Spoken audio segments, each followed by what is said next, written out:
Hello बच्चों, welcome back to our channel. आज हम करने जा रहे हैं रेक्टिफिकेशन ऑफ एरर्स। तो रेक्टिफिकेशन ऑफ एरर, ठीक है बेटा। एरर का मतलब होता है गलती करना, ठीक है। और रेक्टिफिकेशन का मतलब है उसे ठीक करना। हमारे टॉपिक के नाम में ही ये चीज़ लिखी है कि एक तरफ गलती होगी और एक तरफ से ठीक किया जाएगा, ठीक है। एक नॉर्मल लाइफ में जब हम कुछ लिखते हुए गलती कर देते हैं तो हम अपना इरेज़र उठाते हैं और उससे मिटा के ठीक कर लेते हैं। बट ये जो हमारी अकाउंटिंग है, इसमें जो एक बार एंट्री होगी तो उसे हमें उसको मिटाया नहीं जा सकता, उसको हमें रेक्टिफाई करना ही पड़ेगा, ठीक है। तो सबसे पहले रेक्टिफाइंग एंट्री क्या होती है, ठीक है जी। रेक्टिफाइंग एंट्री के लिए हम लिखेंगे यार रेक्टिफाइंग एंट्री, ठीक है। आप लिखेंगे when an error is rectified, when an error is rectified by passing a journal entry,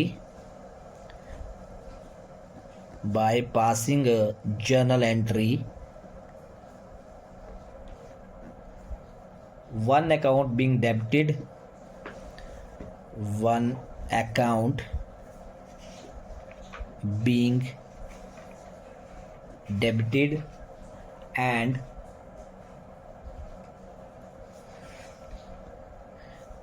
the other account being credited, ठीक है बेटा। इसके बाद आ गया हमारे पास types of errors. Types of error में सबसे पहले आ जाएगा हमारे पास एरर ऑफ प्रिंसिपल। पहला आ जाएगा एरर ऑफ प्रिंसिपल, दूसरा आ जाएगा error of omission. Error of omission दो तरह का होता है। एक होता है हमारे पास एरर ऑफ ओमिशन हमारा दो तरह का होता है। एक होता है कंप्लीट और दूसरा होता है पार्शियल। दूसरा कौन सा होता है? पार्शियल। तीसरा आ गया हमारे पास एरर ऑफ कमीशन। फोर्थ आ गया हमारे पास कंपनसेटिंग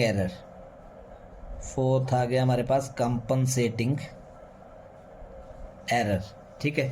अब हम सबसे पहले लेते हैं एरर ऑफ प्रिंसिपल को। एरर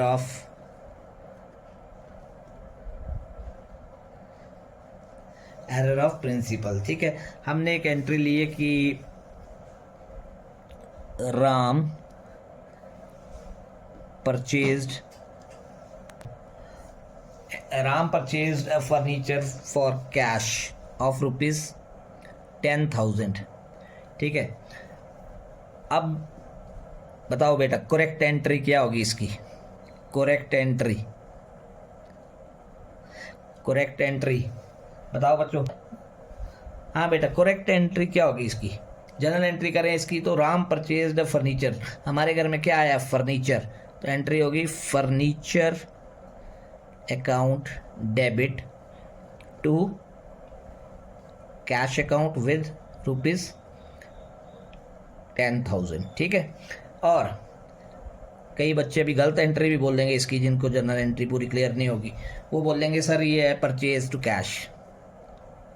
बहुत बच्चे ऐसे गलती करते हैं कि परचेज अकाउंट को डेबिट कर देते हैं इस केस में। Purchase account debit to cash account, बेटा ये आगे आपकी करेक्ट एंट्री, ये कई बच्चों ने बताई रॉन्ग एंट्री। अब इसको हमने क्या करना है? इसको हमने इस एरर को रेक्टिफाई करना है, ठीक है। रेक्टिफाई करने के लिए एक रूल ये भी है रेक्टिफाई करने के लिए कि करेक्ट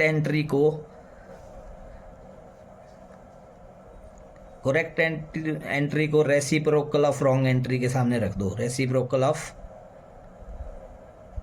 रॉन्ग एंट्री, ठीक है। अब रॉन्ग एंट्री, अब हमारी करेक्ट एंट्री थी furniture account debit to cash, ठीक है। Furniture account debit to cash account, ये मेरी करेक्ट एंट्री थी, ठीक है।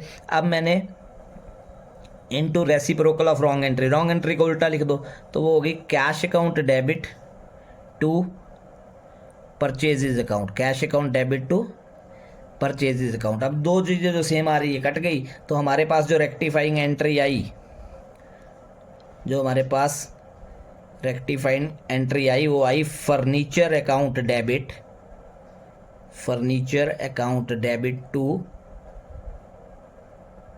Purchases account with amount of rupees 10,000। ठीक है, विद अमाउंट ऑफ रुपीज 10,000।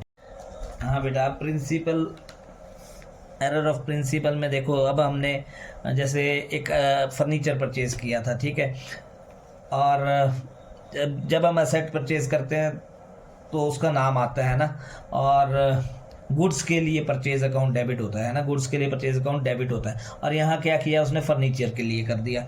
ठीक है, एक तो मैंने ये आपको ऐसे बता दिया कि एक रूल ये है कि करेक्ट एंट्री इनटू रेसिप्रोकल का मतलब है रिवर्स। ठीक है, रॉन्ग एंट्री का रिवर्स कर लो, नहीं तो और मैंने लिख दिया आपके लिए एक और रूल लाया है। ठीक है, दूसरा रूल है कि अगर रॉन्ग डेबिट है, रॉन्ग डेबिट है तो उसको क्रेडिट कर दो।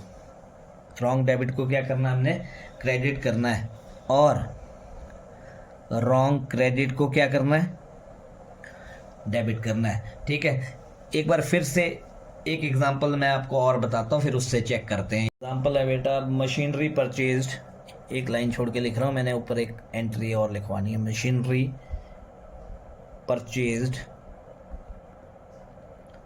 Machinery purchased for rupees 5,000, for rupees 5,000 has been debited to, has been debited to purchases account, to purchases account।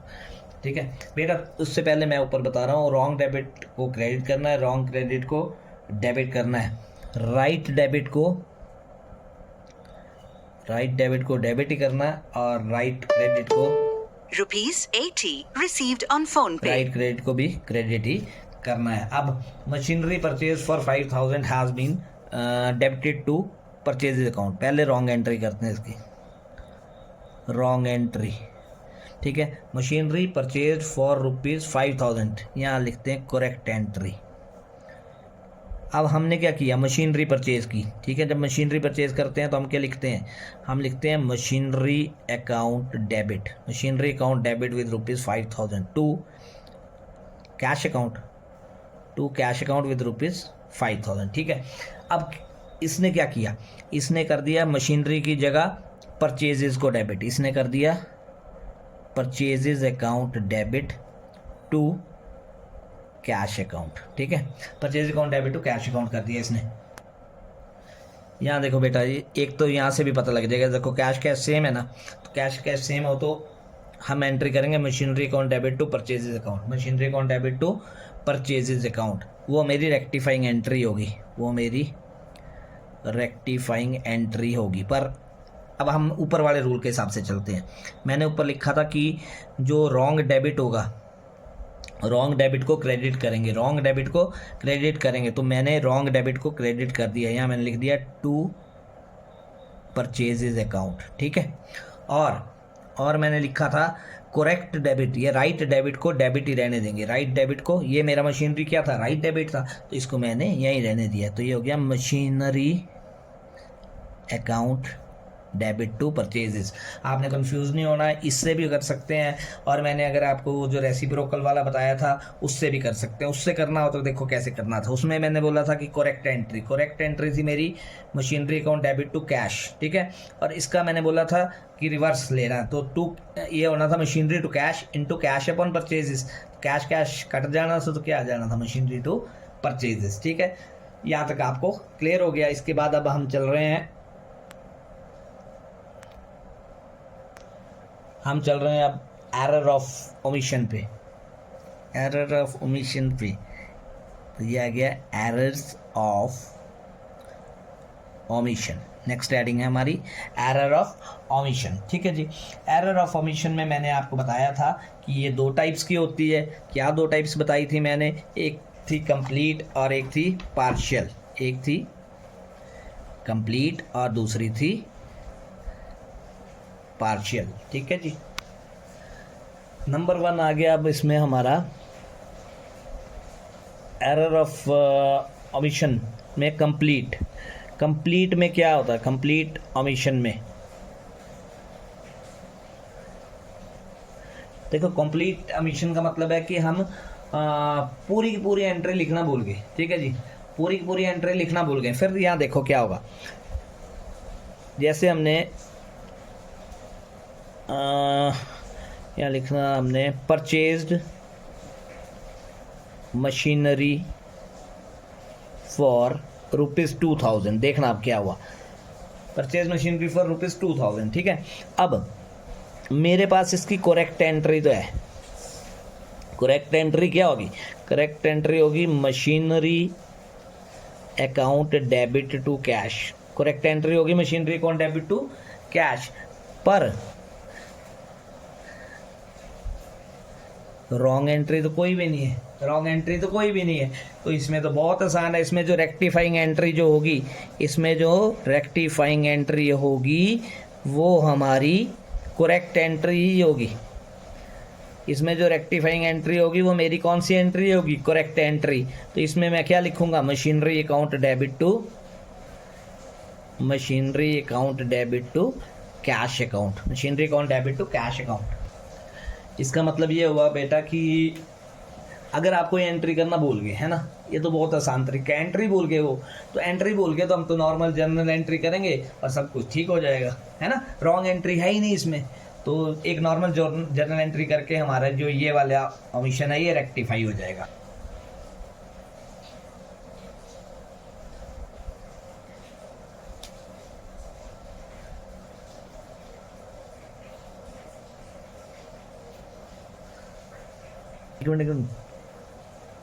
In case of only journal entry in case of complete omission, ठीक है जी। Next है बेटा हमारा complete omission, है ना। Complete omission का मतलब है कि हम पूरा का पूरी एंट्री ये लिखना भूल गए, ठीक है।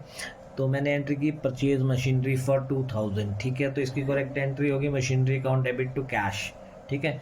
तो इसमें कोई गलती की नहीं, क्या हमने रॉन्ग एंट्री किया, हम लिखना ही भूल गए या एंट्री लिखना भूल गए, ठीक है। तो जब भी रॉन्ग एंट्री नहीं हुई होगी तो हमारी करेक्ट एंट्री ही हमारी रेक्टिफाइंग एंट्री होगी, ठीक है। That means machinery to cash, ठीक है।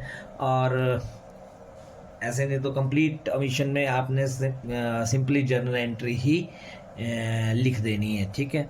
फिर आ गया partial error of omission. Partial error of omission में क्या होता है कि एक तरफ एंट्री हमने लिखी होती है और एक तरफ नहीं लिखी है, ठीक है। यहाँ हमने लिखा है this error arises when transaction is recorded in the books of original entry but partially, ठीक है। तो इसमें क्या परचेज ऑफ गुड्स किए हमने कालू से 10,000 के, ठीक है, पर सब्सिडरी बुक्स में उसे हमने क्या लिख दिया? 8,000 लिख दिया। 10,000 की जगह क्या लिख दिया? 8,000 लिख दिया। तो ये जो ओमिशन होगा ये होगा पार्शियल एरर ऑफ ओमिशन, ठीक है। तो इसके लिए हमारे पास रूल्स होंगे बेटा, वो आप रूल्स लिखना। इफ, इसके लिए एक रूल समझ लो, if debit overcast, if debit overcast then it will be credited. Overcast मतलब बढ़ना, ओवरकास्ट मतलब बढ़ना, ठीक है। और इसी का सेकंड रूल है हमारे पास, if credit overcast, if credit overcast then it will be debited, it will be debited। overcast का मतलब है बढ़ रहा, ठीक है। ये बेटा trick 2, if debit undercast। Debit undercast का मतलब है जो आइटम डेबिट हो रही है उसकी वैल्यू अगर डाउन जा रही है, ठीक है, तो इट विल बी डेबिटेड। और अगर कोई क्रेडिट वाली आइटम अंडरकास्ट कर रही है तो उसको हम क्रेडिट करेंगे, ठीक है। ये था हमारे पास एरर ऑफ ओमिशन का पार्शियल और कंप्लीट हमने आपको बता दिया। अब बारी आई है एरर ऑफ कमीशन की, एरर ऑफ कमीशन। नेक्स्ट है एरर ऑफ कमीशन, ठीक है। एरर ऑफ कमीशन में हम लिखेंगे when an when an entry is incorrectly recorded,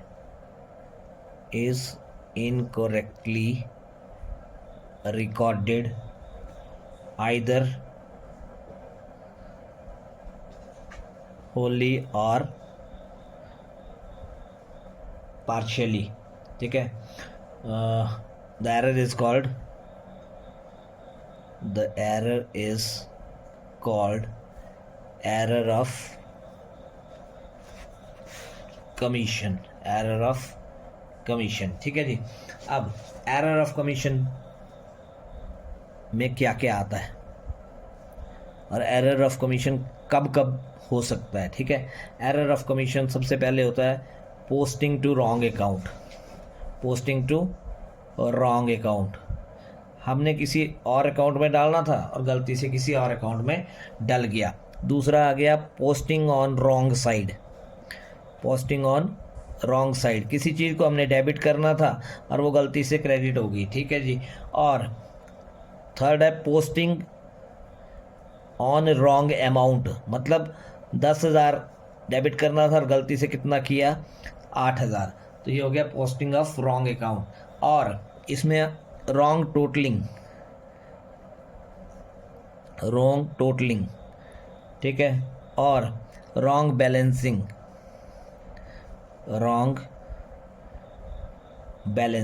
ठीक है. ये सारे जो है एरर ऑफ कमीशन में आते हैं. ठीक है. इससे आगे आ गया हमारे पास कंपनसेटिंग एरर्स. नेक्स्ट है compensating errors.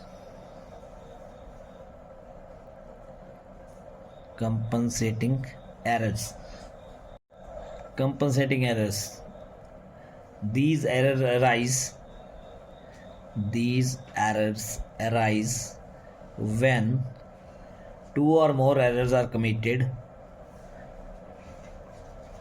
When two or more errors are committed in such a way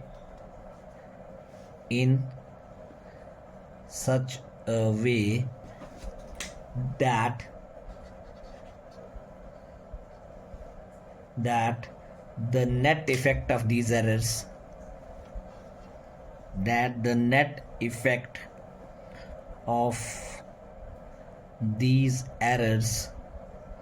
on the debit and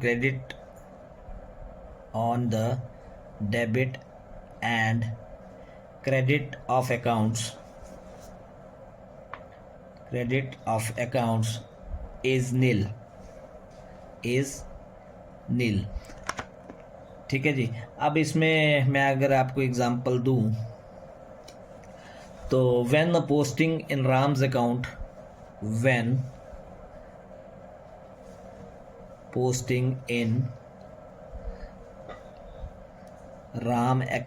on debit side, हमने पोस्ट करनी थी राम को हमने डेबिट करना था. ठीक है. Side account is written short